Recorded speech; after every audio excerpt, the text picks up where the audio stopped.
ερεθίσματα για συζήτηση.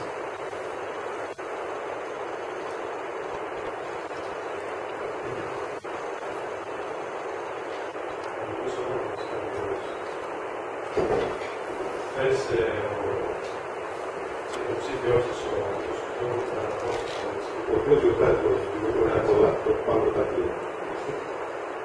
Και άφησε το ξεκάθαρο. Ίσως κάποιοι έμεινε από το συνεργό που πρέπει να είναι πιο ξεκάθαρο. Πρώτον, έθεσε θέμα ισορροπίας του Προέδρου.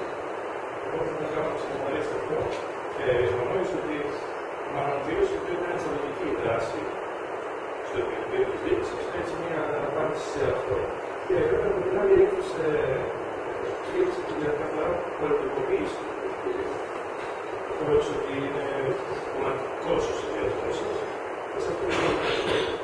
Λοιπόν, όσον αφορά την μισθοδοσία, θα πρέπει να το ξεκαθαρίσουμε και πολύ σωστά ότι η Προεδρία Σκούτερη, όταν τέθηκε θέμα για πρώτη φορά οι πρόεδροι των κεντρίων να έχουν το δικαίωμα να πληρώνονται, το Επιμελητήριο Μαθίας, η Προεδρία Σκούτερη δεν έκανε χρήση αυτού του προνομίου, πράγμα που το συνέχισε και η σημερινή διοίκηση και δηλώνω κατηγορηματικά θα το συνεχίσουμε και εμείς στην επόμενη. Αυτό δεν τίθεται θέμα. Άρχισε έτσι, θα πάμε έτσι. Προσφορά στο Επιμελητήριο είναι όπως και τα υπόλοιπα μέλη δεν πληρώνονται, δεν θα πληρώνονται κανένας, είναι εθελοντική και αφορά τις επιχειρήσεις. Αυτό είναι ξεκάθαρο. Δεν τέθηκε ποτέ τέτοιο θέμα, πιστεύω, δεν ξέρω γιατί το έθεσε χθες. Εν πάση περιπτώσει. Δεν ξέρω, ναι. Δεν ξέρω. Εν πάση περιπτώσει, μάλλον είναι.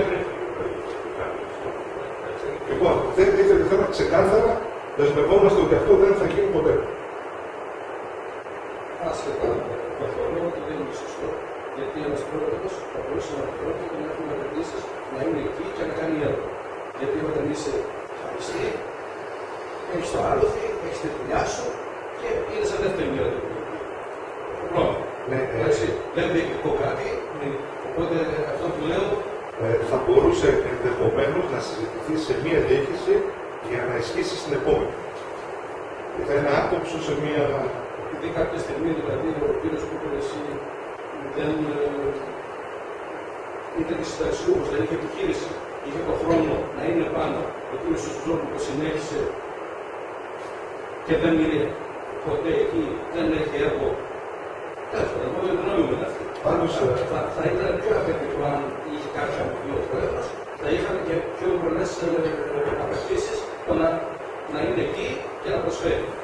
Ίσως σε άλλες καταστάσεις και θα θεωρώ να δεν ξέρω τι, αλλά πάση περιπτώσει δεν έχει ποτέ το θέμα της οψίας του πρόεδρου στην Ευρωπαϊκή. Αν εφόσον κλείνουμε, δεν το